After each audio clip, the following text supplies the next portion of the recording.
Hello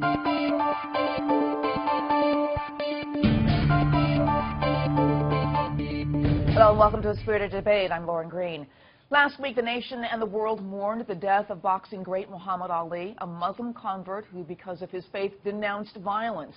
This week, we've been traumatized by the terror attack of an alleged lone wolf gunman in Florida who vowed allegiance to the Islamic terror organization ISIS. These are two radically different examples of the same religion. Here to examine why they both exist is Fadi, co-author of the book Quran, The Dilemma. Welcome, Al. Hi, Lauren. How are you? Fine, thanks. You know what? The Muslim community has come out almost as one to condemn the killings in Florida. And when there's anti-gay religious talk, Christianity is usually blamed, the Book of Leviticus and all of those scriptures. But what about Islam and homosexuality? What does the Quran say? And could it fuel this kind of attack? Well, thank you for asking that question. Certainly the Quran, which is the primary source in Islam, which is considered to be the word of Allah, the God of Islam, in multiple locations, at least 7 different locations, mentioned the story of Lot and Sodom and Gomorrah and condemned the act of those men, basically. And in fact, that's where they get the word sodomy. In Arabic, actually, it's called luwat in reference to Lot. And also chapter 7, chapter 4 are examples of those kind of verses that condemn the behavior. However, the Quran is really not explicit when it comes to punishment. And that's why you have to revert now to the so-called Sharia and the teaching of the Prophet. And even that's debatable. You have teachings by the Prophet of Islam who says that at least transgenders have to be exiled. And when it came to the act of homosexuality between 2 male or 2 female, there is a questionable hadith that says something to the extent that they ought to be killed, both the passive and the active.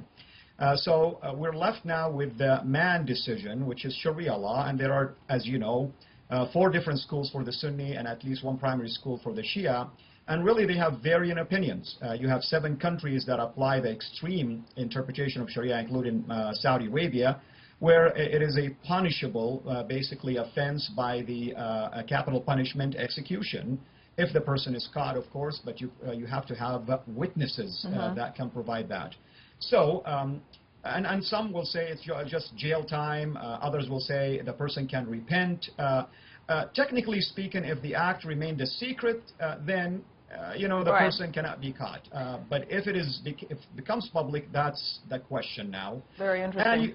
I want to move on to the next part of that, the violent aspect of it, because, when Muhammad Ali refused the draft, he had to fight in the Vietnam War because of his faith, we were introduced to a peaceful Islam. Is this more accurate view of Islam?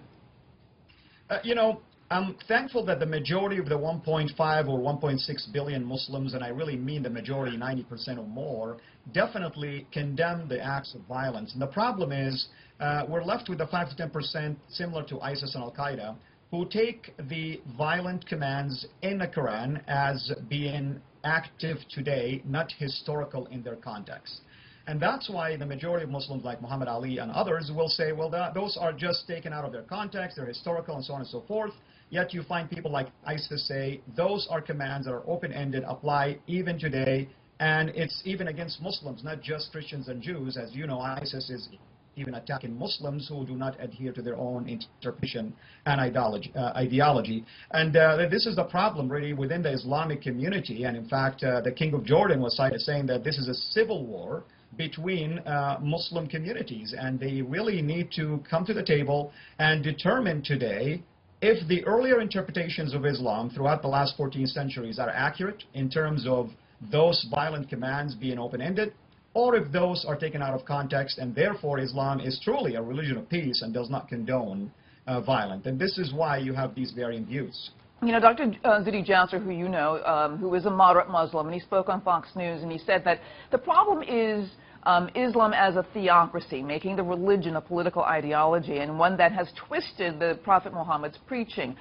Do you agree with that, or what are you saying? Well, I have all kind of respect to Dr. Jasser, and I really admire his movement, and I hope that he and his movement will get more and more, at least, a prominent platform to allow voices like his. He himself is in danger simply because he is going against the tide.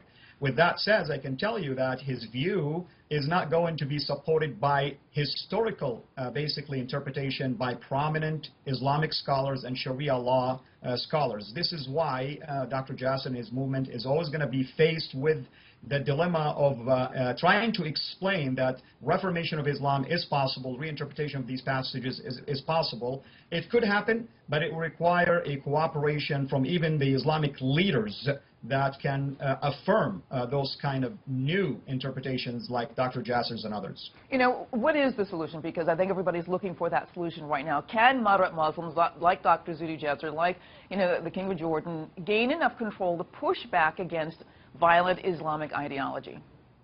They could, but you need the authorities, like in government authorities, I should say, like in countries that they teach those kind of basically violent passages and historical passages and the history of Islam about invasions and jihad and so on and so forth. If those curriculums will be modified, then movements like Dr. Jasser could succeed without a doubt. But without that cooperation from the ultimate authorities that have the say-so over what can be taught and not taught, I'm afraid that the movement like Dr. Jasser's and others like him will not gain ground and will not be that successful.